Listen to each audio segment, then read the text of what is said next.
So today mag-aaral ako ngayon para sa neuro precept namin tomorrow. Time check, it's 10:16 p.m. and ngayon pa lang ako mag-uumpisa. Although, na-touch naman namin to ng mga classmate ko.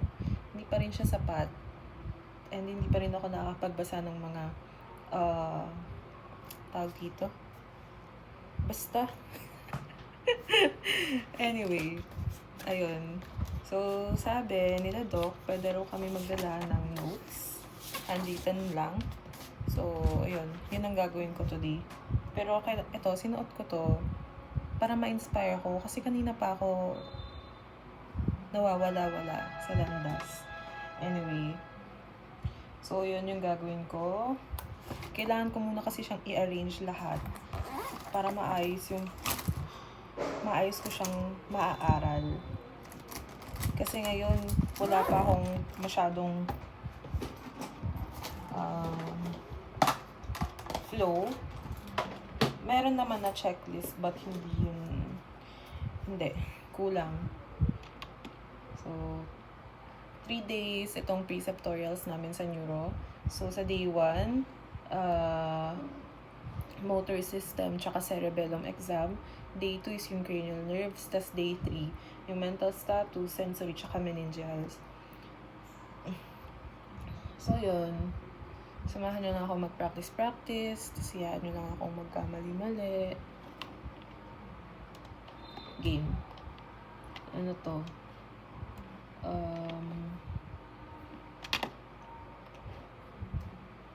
Realistic study with me.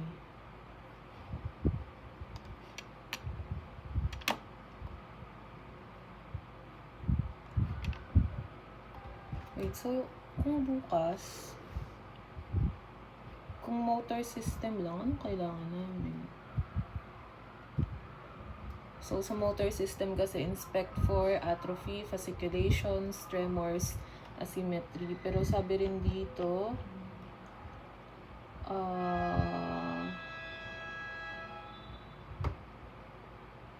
observe how patient sits, stands, walks, gestures.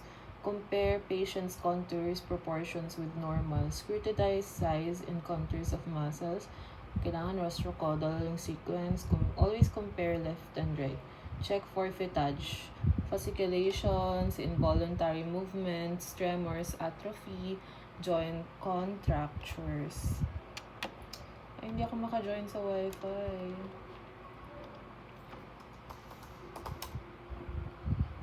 So, atrophy, ito yung sa decreased muscle due to misuse.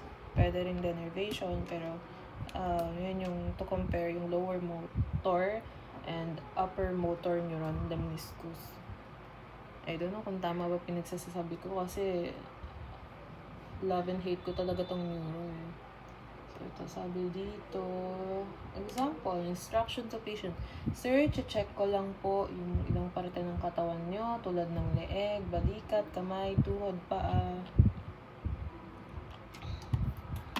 Yung sabi dito.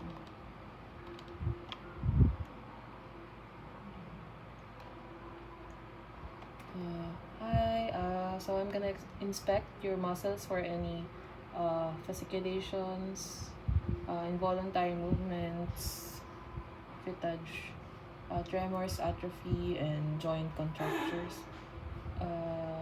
So, tignan mo yung shoulders, arms, hands, thighs, calves. Compare sides, look for atrophy, hypertrophy, fasciculations, muscle tone. Now, I'll move your arms and legs to check for muscle tone. Please relax and let me do all the work. So, clasp knife. Hindi lang gagana. Clasp knife. So, look for RFS, rigidity, spasticity, and flacids. So, pagkaganto, clasp knife. Lead pipe rigidity, consistent na matigas, mahirap siyang i-flex. And then, clasp knife rigidity, biglang sasara. Lead pipe, consistent yung resistance. And yung isa, clasp knife, lead pipe. Clasp knife, lead pipe. Ano yung isa? Cogwheel. Cogwheel is yung ganun. Paputol-putol. Inconsistent resistance. Tama ba? Anyway. So, yun. Tapos, ayan. Palpate mo rin pala. Tanungin mo pala. Lagi kang magpapaalam sa patient. Never undress the patient. Hayaan mong sila yung magtaas ng damit nila. So, sabihin mo, pwede po bang pakitaas? Check ko lang po, blah, blah, blah. So, sa pagpapalpate din, lagi magpapaalam. So, okay lang po ba na hawakan ko? Tapos, lagi mong sasabihin kung saan yung part na ipapalpate mo. So, I will palpate your blah, blah, blah. I will palpate your shoulders. Is that okay with you? Yan, pag may part na hindi makita kasi dahil sa clothes ni patient, sabihin mo, sir, okay lang po ba paangat ng manggas ng shirt? May kailangan lang po check sa balikat. Okay lang po ba nahawakan? Okay lang po ba paangat ng shirt? I-check lang po natin sa may tiyan nyo. Okay lang po ba hawakan? Blah, blah, blah. Sir, palagay po ng kamay sa harap. Check mo. Check if proportionate ba yung left and right arms and hand. Kaganon mo siya. Tapos, check for any tremors, fasciculations, yung konting ano-ano sa laman. Paggalaw. Ayun, yung fittage. Do palpation. Magpaalam ulit if magpapalpate. Ano ba tong joint contracture? Ano ba nagama? It's a condition where a joint's range of motion is limited due to changes in surrounding tissues. Papaikot-ikot mo siya. Joint contractures. So, paano ito pag magre-report ka for initial inspection? Paano mo siya i-report? Dito, sasabihin mo, upon initial inspection, the patient has vertical posture and steady. Muscle groups are symmetrically developed. Body build is the same in comparison to his age group. Yung comparison, dapat age, height, weight. Body build is the same in comparison to his age group, height, and weight. The patient is also negative for fasciculation, involuntary movement, tremors, atrophy, and joint contractures. So, yun yung sa inspection, ha? Inspect. Okay.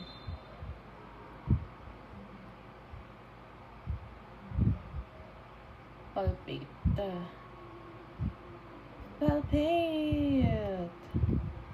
Inspection, palpation. Saan na yun? Kailangan ko nung notes ni Doc MK. Paper.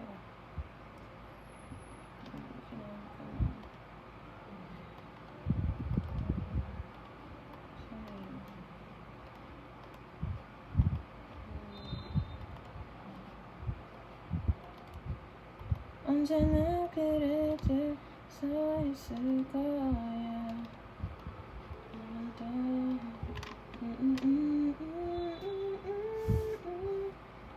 Ano daw yung main tract na involved sa motor system? Corticospinal tract, pyramidal tract.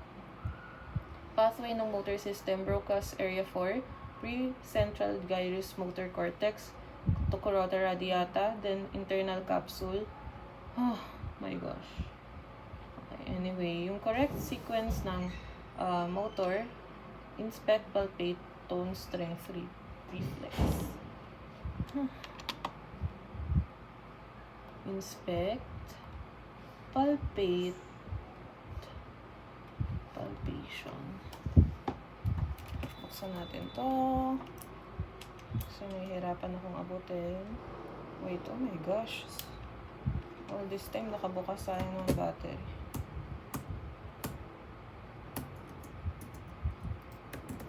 Palpate.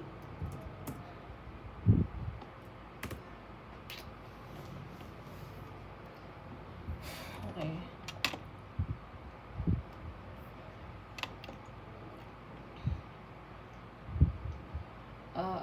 motor neuron lesions, atrophy of disuse.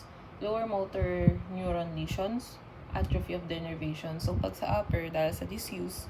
Sa baba, dahil sa denervation.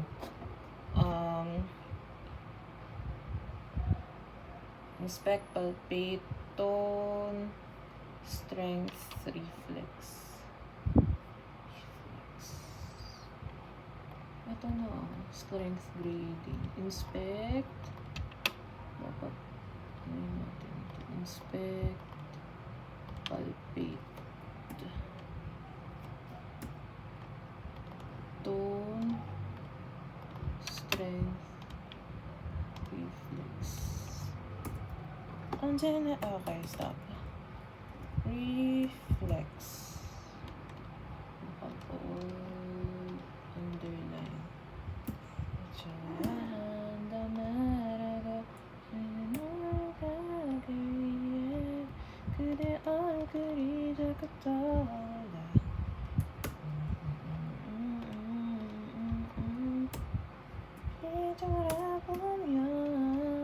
언제나 그래 들 서 있을 거야.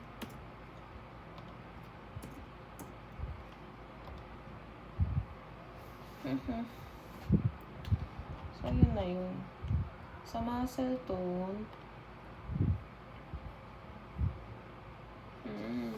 initial inspection, observe mo.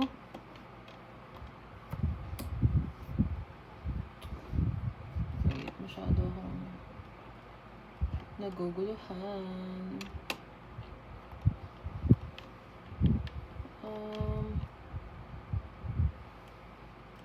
I'm inspecting your muscles for any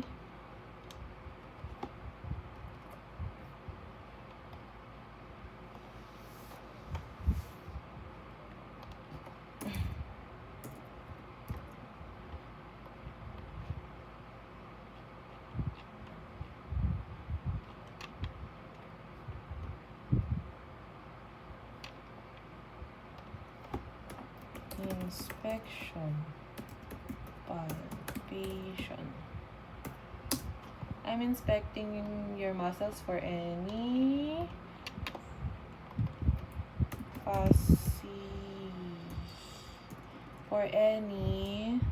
fasciculations. Ano yung for any? For any abnormal posture.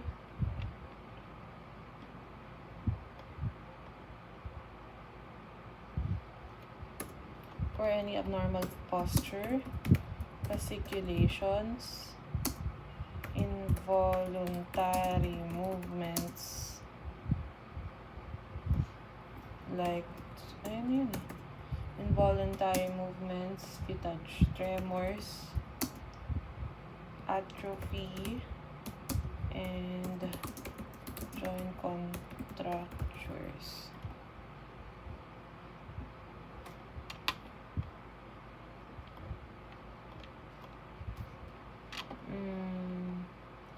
Look at shoulders, arms, hands, thighs, calves. Compare sides. Look for atrophy, hypertrophy, fasciculations. Now I'll move your arms and legs to check for muscle tone.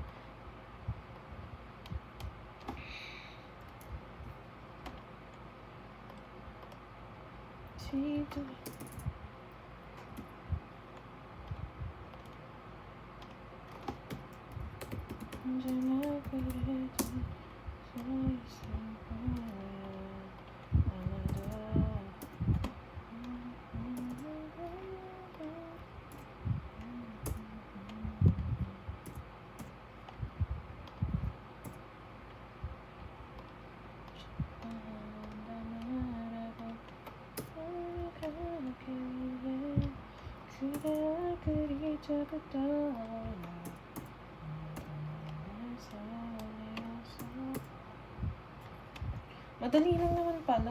Ang dami lang. Bro! Huwag kang mayabang, bro. Now, I'll move your arms and legs to check for muscle tone. Please relax and let me do all the work. Assess for spasticity or flaccidity.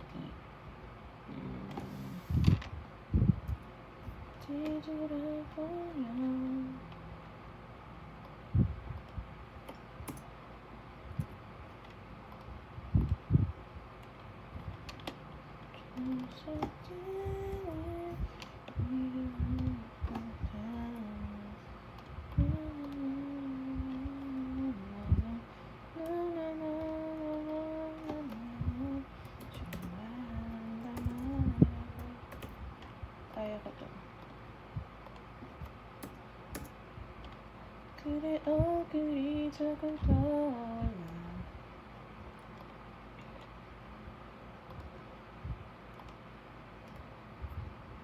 Assess for spasticity, upper motor neuron. Flaccidity, lower motor neuron. Move limbs quickly and slowly to detect clasp knife rigidity.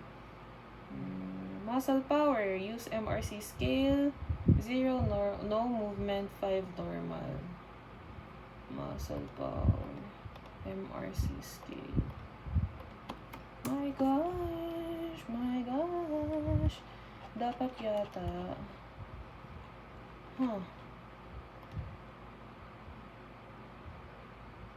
Paano ko ba ito gagawin? So, spec palpate. Strength grading 0 to 5. MRC scale.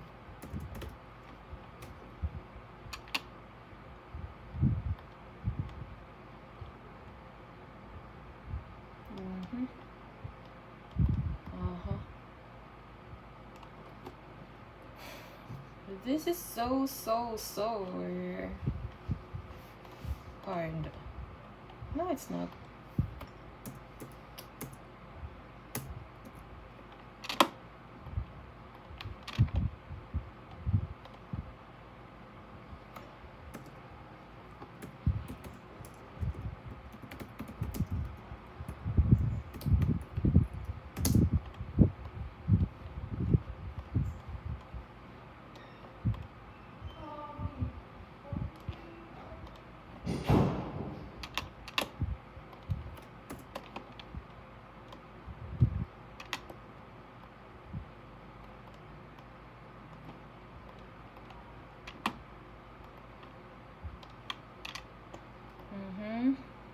So, shoulder abduction.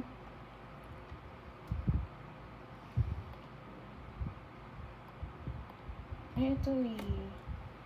Ito siya, bro. Nagawa na ako niyan.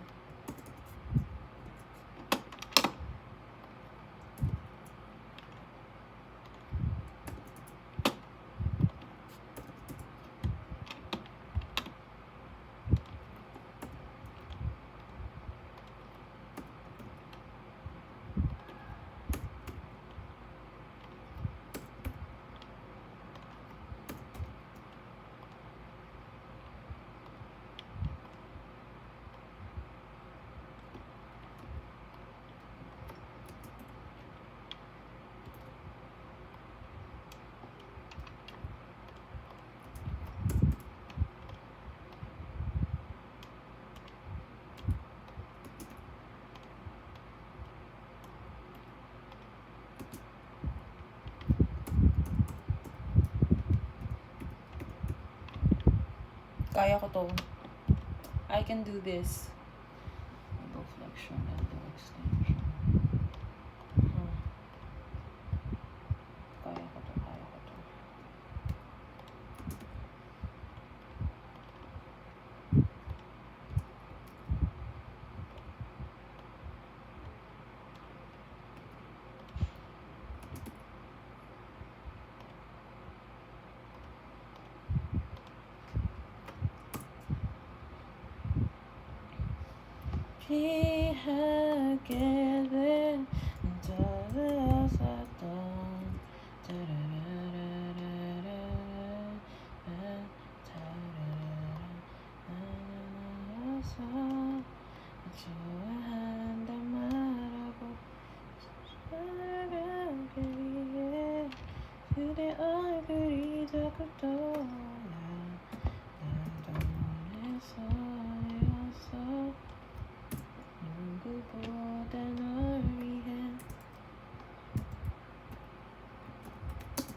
뒤돌아보면 언제나 그래도 서 있을 거야.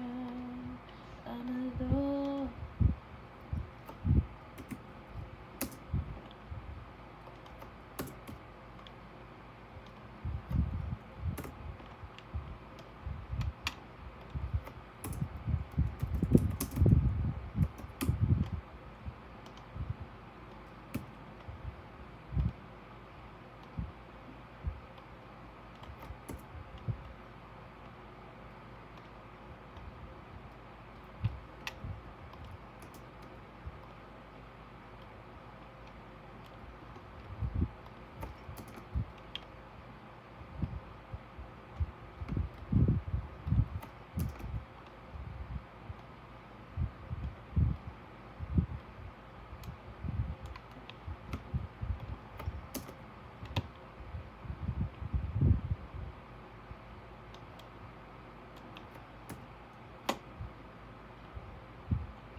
sa motor ba yun? Station and gate?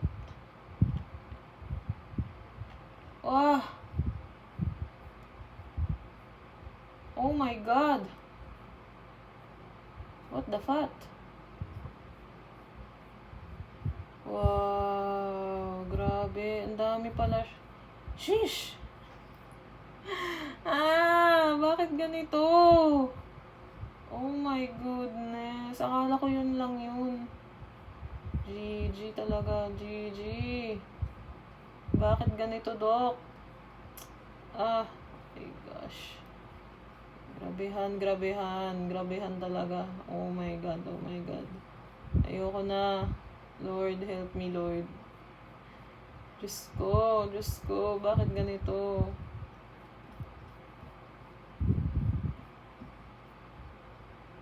Tomato sensor. Ito na.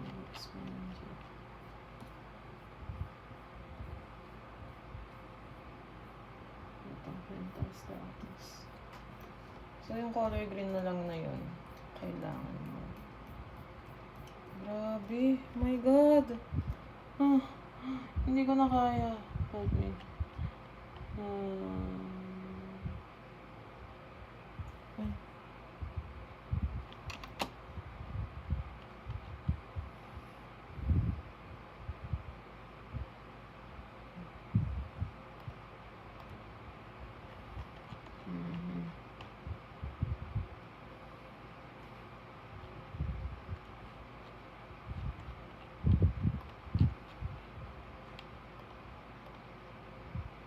Bakit ko ito pinasok? Anong ginagawa ko? Please help me, Lord.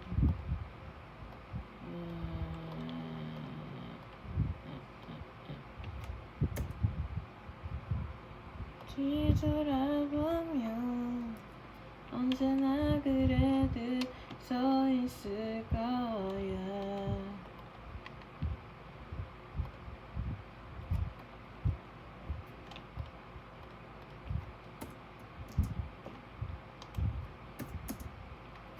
날 좋아한단 말하고 이나가기에 그대 얼굴이 더 급하네.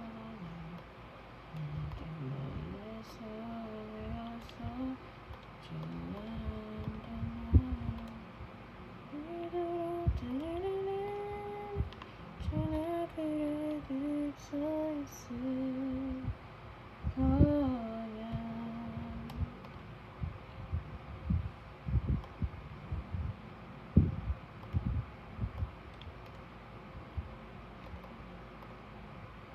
Special edition on your I couldn't copy. No, stick it to the ghost. Ooh, when I rock with Jenny. Jenny. Just like Jenny. Like.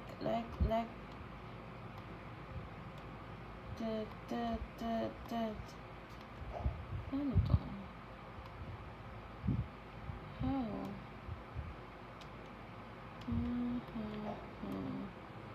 Ooh, when I rock with Jenny. How do you do this?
Hi, good morning. I'm Christine Lor Oladan, first year medical student here at San Beda University College of Medicine.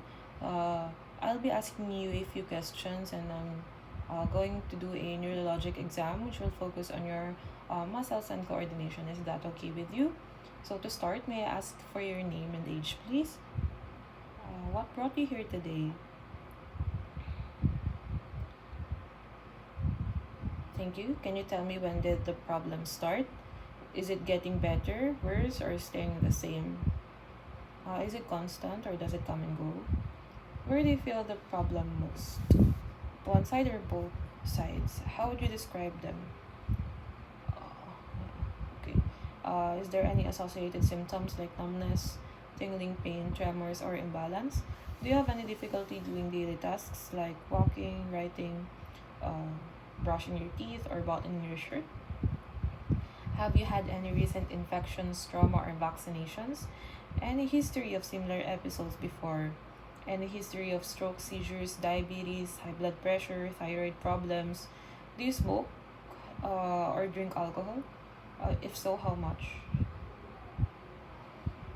Uh, let's say, how many bottles? If occasionally. Thank you. What do you do for work? Are you still a student or you're working? Thank you. Are you taking any medications or supplements regularly? Any family history of neurologic problems like stroke, seizures, Parkinson's disease, or muscular diseases? Any changes in vision, speech, swallowing, balance, bladder, bowel habits, or memory? Thank you for answering my questions. I'll now proceed with the physical exam. Please let me know if you feel any discomfort. Ganun, pak.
Check mo siya. Okay, bye muna.